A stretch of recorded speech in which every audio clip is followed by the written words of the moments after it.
Hello there folks, Kirk and Jason here with Kirk Giordano Plastering. Today we got something new for you guys.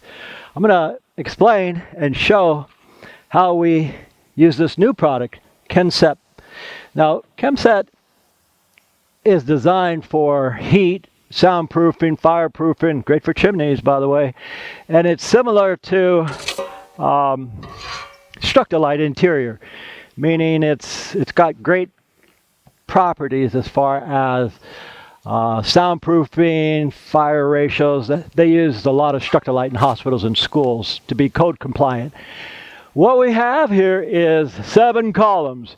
Now, if you want to see how we actually did these columns, I'll put that in the description because we did it all rapid set quickly. We cut out everything and just tacked everything on real quick.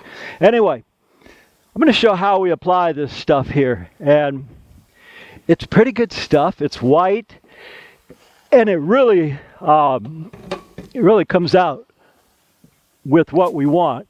I don't know if you could show those pillars up top, but what we're trying to do is match a finish up top.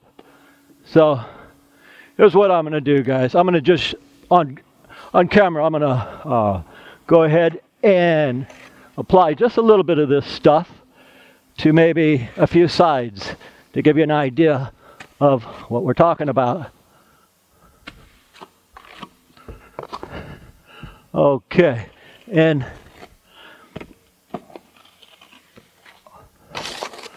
note, I put corners on this so that I'm not having to build my own corners. That's huge right there, guys.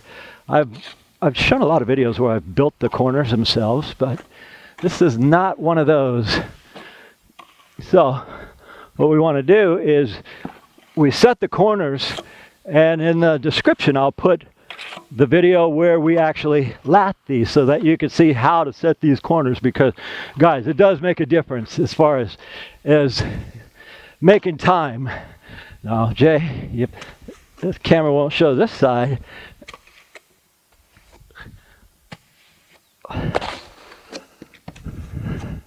And this stuff actually sets in about 2 hours with all of the materials we use, guys. We generally, if it's a fast set, we have a choice. We can put accelerators in it, or we can put retardants in it. Either way, we can make this work where it sets in, say, an hour, 2, 3, 4. I mean, it's our choice with material knowledge. So, just to be, let me get over here.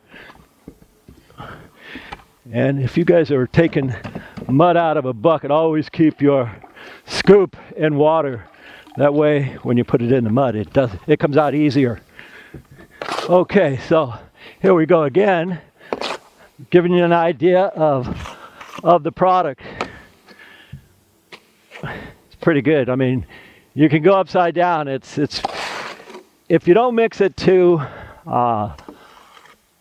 loose, and you could do that. If it's too loose, add some more stucco. Anyway, okay.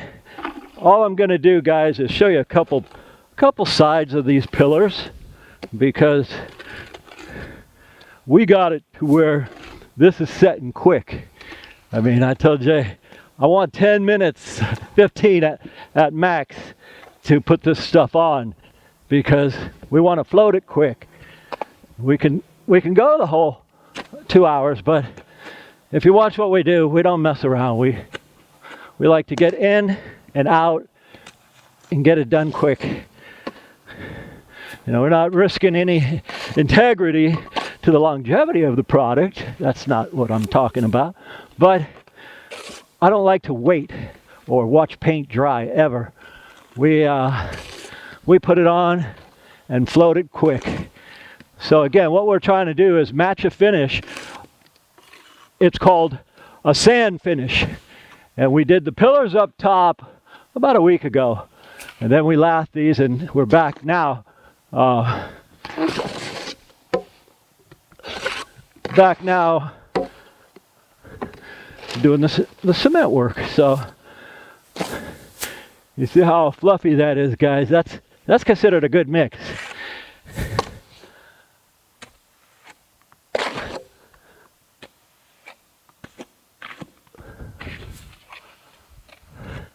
Remember I said earlier, we have the guides.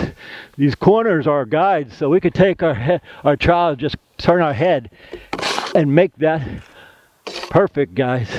We get one more trowel full. Okay, two more. So,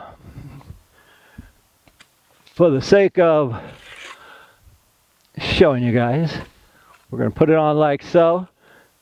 And he has caps for all of these, by the way. The caps are right behind you, Jay. So we put it on like so. And because he has the caps for this, I told him what we'd do is round this top off.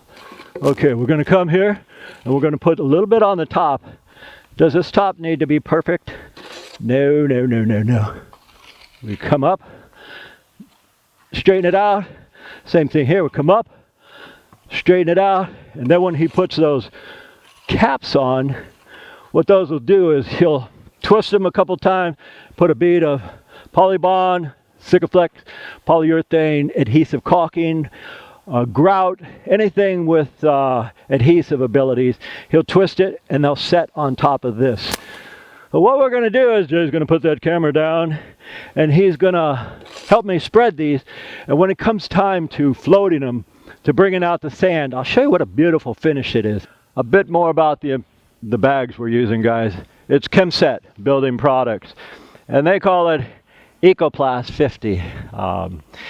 It's thermal insulated plaster, and there's a reason I want to use it on these pillars, because the guy says, hey, we get a lot of heat here. Not that any of the cements we use or apply won't help that, but this one in particular, they did a torch test on it and went up to 1,000 degrees, and the inside area didn't go but about 80 degrees. In other words, it's rated even stronger and higher for soundproofing and fireproofing than, say, Structo-lite, which has been used for hundreds of years inside houses, inside hospitals and schools. So we're going to get out of here, but I'm going to show you a sample also of this, because I did it yesterday. I did the sample because I wanted to find out how well you could steel trowel it and float it. And yeah, I've used it a couple times, but for different purposes. Here's what it is, guys. It's white, kind of like Hansen's Lehigh cement. That's white too, but this is far from the same product. Anyway, that's a float finish, right? We use a float to bring the sand or aggregate out, so we call this a sand finish. And this is, we take that float and we pull it across. This will match the pillars up top, because I used a finished product there because I only wanted to go an eighth thick. Here, you can apply this 1 inch thick, let it set, apply another inch on it. Why do you need that much? You don't, but you can do that. Minimum about 3/8 of an inch. This area here, I just steel troweled it. I took my trowel, wet it, and pulled it across. Because guys, you could only sand or trowel down sand so smooth. It's not like interior plaster where it doesn't have any sand. You can get that like glass, not exterior stuccos. You cannot make that look like glass, no matter if you have how strong your arm is. It can't be done because you can only trowel down sand so much. Right, guys, I'll show you with just these three right here. The next phase is, by the way, the owner originally said, Kirk, you know, it gets really hot out here. And I'm thinking, I know, it's about 100 right now. And Jay put some accelerator in here. And as I'm applying it, I'm thinking, there's a lot of accelerator in here. But since this is a little gluey, you actually spray it on the wall, trowel it on the wall, you wait until it sets. And then you wet your tools, guys. Always wet your tools. Say like, I'm going to wet this trowel right now. And what I'm going to do is come here and square it off. Any excess I'm going to put there. Now I'm going to wet it again. I'm going to come here And I'm using my guides, these corners. I'm just running my trowel from this corner to this corner. And usually when you have corner aid on it, it's a real drag to try to not expose that corner when you're doing the float. And that takes some serious time in, but nothing we can't handle. I'll show it to you in a sec. Okay, I almost got this where I want it.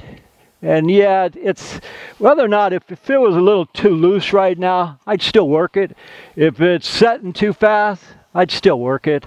I just improvise and use the trowel either which way. Okay, the very top right here, they're going to put that cap on there. So I want it to be somewhat straight. And here, I'm going to take it like this, straighten it out, and my trowel is dry. My float is dry, and so what it's doing is it's dragging the mud.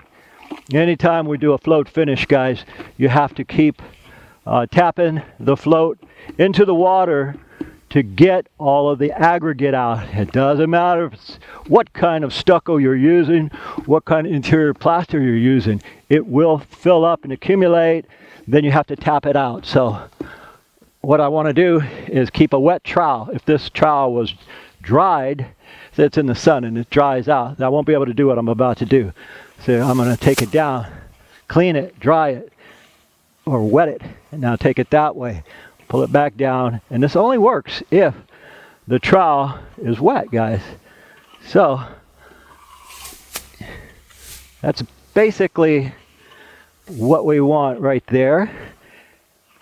And if it's a little uneven right now, that's okay, because I still have to float everything. I'll show you what floating means, guys. Let me clean this trowel. You guys always clean your tools after you use it, whatever cementitious or acrylic you're putting on. Clean it. Just use the water bucket and get all that stuff off.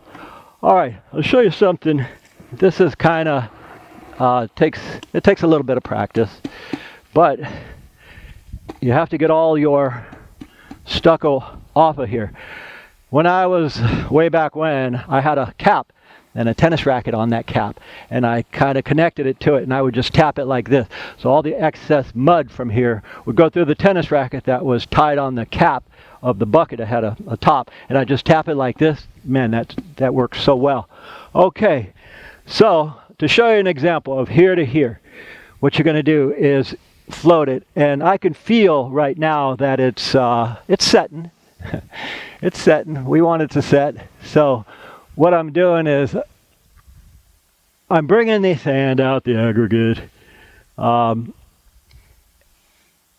you see that corner right there. You could zoom in right there. That's the hardest part in doing stucco work, to try to cover that corner, because even though they're going to paint these, you don't really want all your corner aid showing.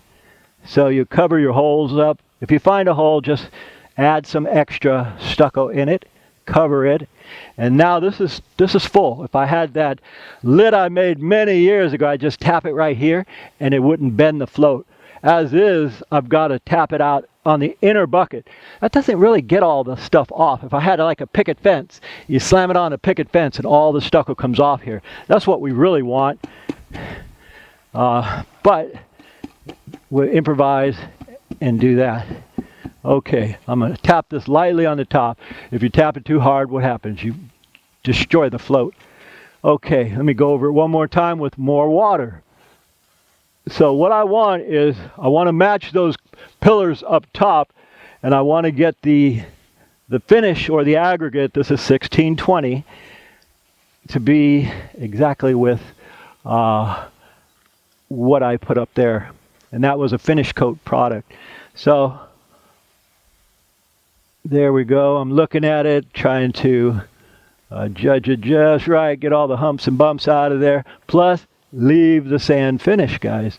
That's what this is all about. That's why one of the reasons I chose this material was because it had the perfect sand. Another one was, he said, Kirk, the heat up here is excruciating, so will it work? And I thought, man, later on, I've explained the heat test they did to this. I mean, you could use this in the hottest places in the world. What do we got? Saudi Arabia, 140. You put a torch on it, this side will heat up. You put it to 1,000 degrees. We don't get weather 1,000 degrees. Maybe on Mars, it won't even affect the other side. That's how good of insulation this stuff is. So I thought, well, we'll kill two birds with one stone. We'll give them the finish, and we'll put a heat-resistant stucco on it. And me personally, I'm just thinking match the texture that we did up top, because he wanted a sand finish. So as we do the sand finish, guys, any of you plasters watching, you all know that you got to keep that float. This is the float. You got to keep it wet and clean. So that's wet and clean. So now right there, it's full. I can feel it being full because it's starting to drag. And as it starts to drag, it won't make the finish pretty anymore. It'll start to get ugly. So I'm gonna wet this one last time. Then what we're gonna do is, it's getting really hot over here, guys. I don't want it to be like 105 where we're putting this on. So we're gonna put that camera away. We'll show you the final product, but I'm trying to explain how to bring the sand out and not expose the corner wires. So you need a clean float, and it doesn't matter if you got to dip it in that bucket 25 times, guys. Dip it in there as many times as necessary to keep that sponge clean. Otherwise, as you put it on, it'll drag. Now, I'm not going to make this super perfect right now, but when we finish everything and you see it, it's going to look perfect. All right, guys. We're at a stage where I understand this product now. You might say, Kirk, you've been doing this for 40-something years and got 1,000 videos out there. You should know every product. I don't know every product. This is kind of a new one. And I'll tell you what, they got a winner here. This Kemset. This stuff here, if I had a house, I would do the whole house in this, especially if it's in a warm area, because the heat won't go through it. It's sound deadening. It doesn't have lye, which, I mean, I could have short sleeves on right now because there's no lye in here. It won't bleach the wood. It won't turn it black. It won't burn my skin. This is a great product. Anyway, I'm going to show you where we're at right now. Jay and I spent about an hour and a half off camera now just finishing this up to use all the material we got. Now we're going to float it. We got 2 hours to play with this stuff. I could take lunch for a half hour, 40 minutes, and come back and still make this work. You see the house there? Now, I could have done that whole house by now, the whole back wall, 2 coats faster than these. Why? I had to make 28 corners. I eyeballed all these. Well, Jay and I eyeballed them all. That just means there's no corner aid going across here.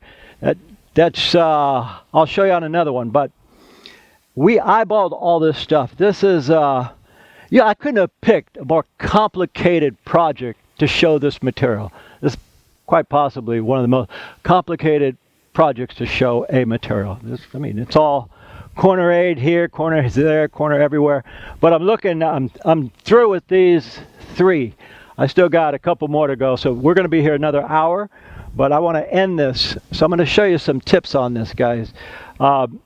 Let's say, because this is a 2-coat system, you could do the scratch and brown. I'm looking for areas. Can you see right here, Jay, where that corner aid is showing? The corner aid right there is showing, and or right here. The corner aid is showing. And here's the beauty of this product, guys. All right, I still got a lot of working time with this. I'm just going to fill those in and fix it. Fill those in and fix it real quick.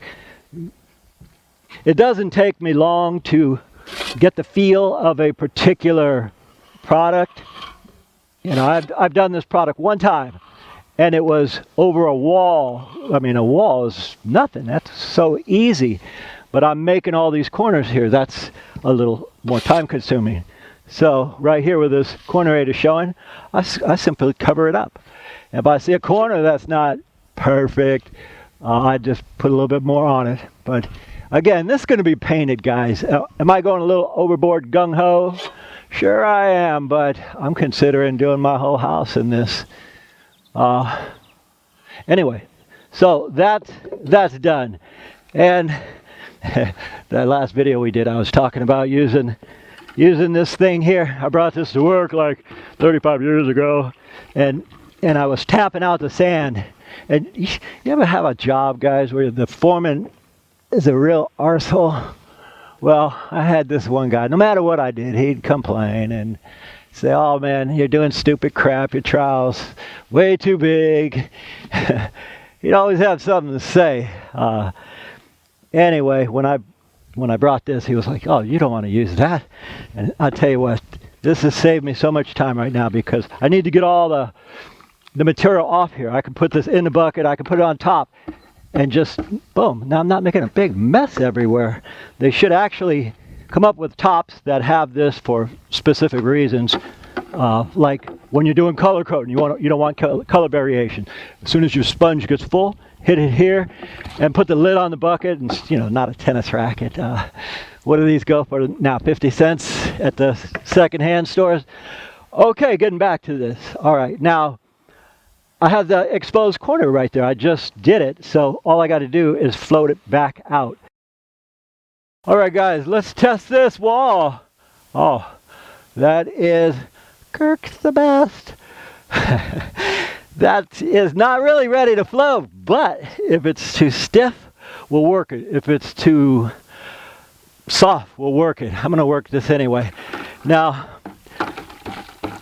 again, Jay just spread this about 10 minutes ago, and there's no accelerators in it, no retardants, no nothing, but just for the sake of spreading this out, I'm going to go ahead and just do it. All right. Now I've got a lot of time in floating walls and doing stucco. I know a good material when I see it, and plus I was reading the ingredients and I thought, wow, that stuff is spectacular. So again, I want to clean this out. So I tell you what, man, this tennis racket, I might suck at tennis, but it's sure good for this. All right. So all I'm doing now is I'm using the float, and I'm using it the full float. That way, the wall's not Humpty Dumpty.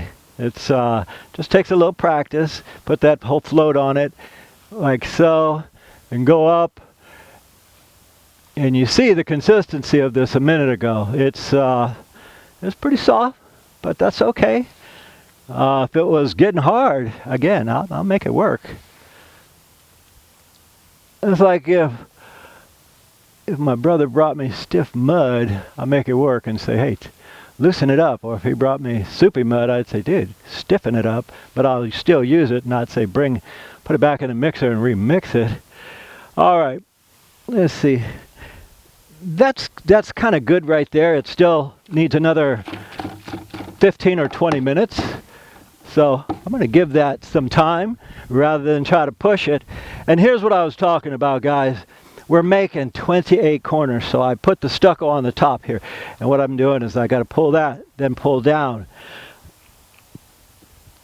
Pull this, pull that way.